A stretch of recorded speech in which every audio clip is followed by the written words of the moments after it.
Então vamos lá, Rogers, fala pra gente as 3 áreas que o empreendedor tem que ter atenção para que ele possa ter sucesso. Ok, boa pergunta, Daniel. Eu acho que isso é bem fundamentado. O que eu costumo dizer ainda para todos os empresários, né, com quem a gente chega no nosso escritório, que ele tem que ter, na verdade, 3 pessoas fundamentais para o seu crescimento. Eu vou começar pela terceira. Ele tem que ter um bom médico. Aí as pessoas falam assim, uau, por que um bom médico? Porque o empresário, hoje em dia, trabalha, e aí quando vem um crescimento, parece que a saúde fica em segundo plano ou terceiro plano. E aí ele só pensa no lucro. Em lucro, contas, e aí ele deixa a saúde ficar. Isso é verdade. E aí, às vezes, quando ele está num patamar já grande, aí ele vai ter que parar para cuidar da saúde. Ou seja, às vezes ele investe tanto tempo para ganhar dinheiro e depois ele tem que gastar esse dinheiro para poder recuperar a saúde. E é difícil recuperar a saúde. Exatamente. Então, eu costumo dizer que são, um dos fatores é ter um bom médico. Ó, o que você está falando é muito interessante, porque eu estou empreendendo há 3 anos, acho que ela tem mais tempo, você tem mais tempo, né? Mas essa foi realmente uma das áreas que eu comecei a ter atenção. Sabe por quê? Porque chegava no final do dia, eu estava extremamente cansado. A minha criatividade, o meu trabalho, né, eu trabalho com marketing de posicionamento, ele se apoia muito na minha criatividade, na minha capacidade de ler. Sim. Chegava de noite, eu não conseguia. Eu falava, cara, o que está acontecendo? Comecei a ter problema de memória, comecei a ter um cansaço excessivo. Falei, não, vou procurar médico. E exatamente, essa é uma dica que o Roger está dando aqui, mas, olha, você tem que seguir. Você tem que ter algum acompanhamento médico para que o seu corpo ele continue funcionando bem. Exatamente. E aí, a questão do médico, voltando, o que eu digo?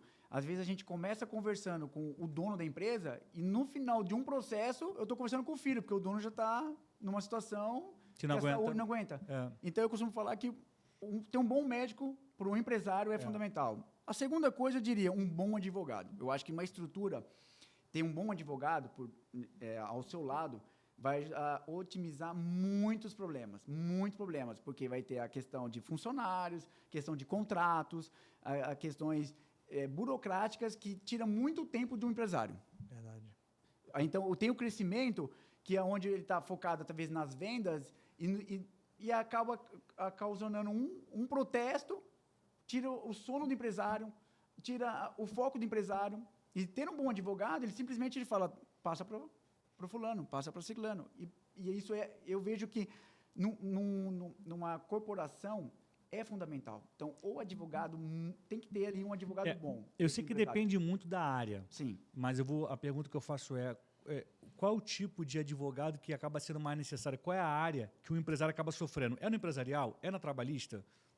Aí eu digo o seguinte, hoje em dia tem a empresarial e a trabalhista, são os 2 principais pilares ali, lógico. E um bom advogado, ele vai ter um escritório.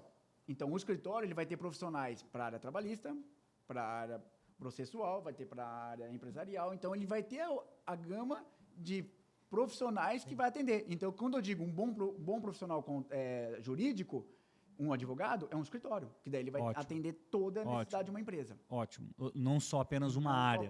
Apenas uma área, exatamente. Agora eu quero fazer uma pergunta para o Átila. Átila, qual o conselho que você dá para o empreendedor que ele quer economizar? Porque existe muito isso, né? Se oferece um produto, ele fala assim, não, deixa eu ver onde que eu posso pagar mais barato. Tudo bem, nada contra querer economizar, mas há economias que acabam sendo prejudiciais para a gente. É sobre isso que nós estamos falando. Qual o conselho que você pode dar para um empreendedor? Com contador e com advogado e com médico, você não deve pensar em preço, independente da sua condição. Você tem que pensar no custo-benefício, você avaliar o histórico do profissional, para quem ele trabalha, quem ele atende, visitar, se possível, o cliente dele, para você ter aquele histórico e saber quanto tempo que você trabalha com esse contador. Olha aí. Por quê? Porque senão você está focando em você economizar e daqui a pouco você economizou durante 12 meses, em um mês você perde 24 meses, você não perde nem os 12 que você economizou. Então, eu falo isso por experiência própria. Eu fui doutrinado, meu pai, não, olha só, esse contador está há muito tempo comigo, o contador da vida toda, ele é muito bom, ele é muito gente boa, ele sai comigo no bar, ele é um conselheiro, mas na técnica, ali na... Deixava a desejar. Deixava a desejar. Isso aí a gente pagou um alto preço durante muitos anos, porque estava com a tributação errada, estava com a tributação que era mais simples para o contador, mas só que a gente estava pagando imposto, a gente estava pagando mal.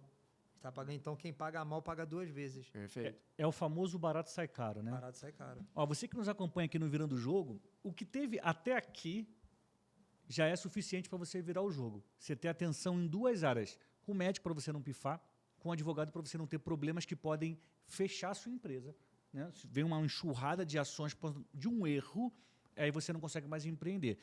E, Roger, qual é o terceiro ponto? Com certeza a contabilidade. Agora vamos entrar na minha área. Vamos lá. Por que é fundamental ter um bom contador ou até um escritório, né? Aí varia muito de empresa para empresa.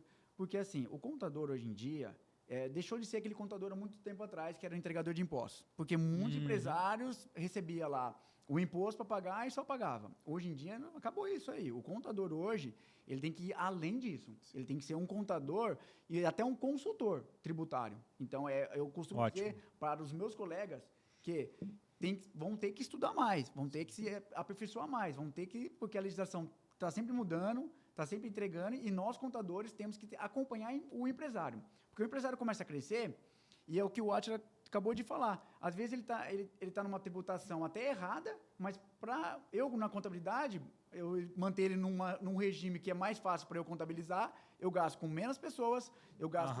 Eu tenho uma economia, mas não é economia, mas para mim, mas não é economia para ele. Isso aí. A economia é para o empresário, então o contador tem que pensar para o empresário. Porque eu costumo dizer muito para os meus clientes, você crescendo, eu cresço. Essa é a visão. Eu vejo muitos contadores que ficam assim, não, eu vou deixar ele lá, olha, se ele subir de tributação, eu vou indicar. Ótimo. Então me indica, porque eu quero que o empresário cresça. Eu quero que ele saia de um microempresário para um grande empresário. Sim. Porque o seu sucesso é o meu também. Porque eu quero crescer junto. Eu quero que você cresça junto, eu cresço junto, porque ao mesmo tempo você crescendo, você vai me indicar. Você fala, pô, quem me acompanhou? Quem está sempre comigo? Pô, minha contabilidade está junto. Porque você não para no tempo, é o que o Átila falou. Chega uma hora que o contador não se atualizar e ele não acompanhar a evolução da empresa, ele vai ficar para trás. Exatamente. E aí outros contadores aí vai ter que mudar. Aí uma empresa que está lá 10 anos, você vai falar, olha, até logo, porque você não só me ajudou, mas você atrapalhou o meu crescimento. Agora, quais são os aspectos que o empresário precisa considerar na hora de contratar um escritório de contabilidade? Olha, eu costumo dizer muito isso aí, legal, essa pergunta, ele pesquisar o tempo, pesquisar a história, pesquisar, às vezes, até quais são os clientes que ele trabalha, quais os ramos, porque assim, a gente tem um escritório onde eu tenho alguns ramos de atividades que eu pego, tem alguns que eu não faço. Então, não adianta você chegar para mim e falar assim, olha, eu tenho um hospital, você faz um hospital? Não, eu não tenho, eu não vou fazer, porque às vezes eu posso estar trazendo um problema para você. Então, não é só para um cliente. Mas a gente gosta de desafio. Se é um desafio que eu falo, não, legal, eu tenho clínicas médicas, eu trabalho com médicos, pô, deixa eu ver o hospital. Você me deixa... O que eu faço muito, antes de pegar um ramo de atividade que eu não tenho, eu faço uma consultoria. Eu falo, vamos fazer o seguinte. Ótimo. Eu entro com uma consultoria de meses para eu avaliar você, entender toda a sua estrutura e depois eu falo, não, nós temos capacidade, pessoas já treinadas para eu assumir a contabilidade.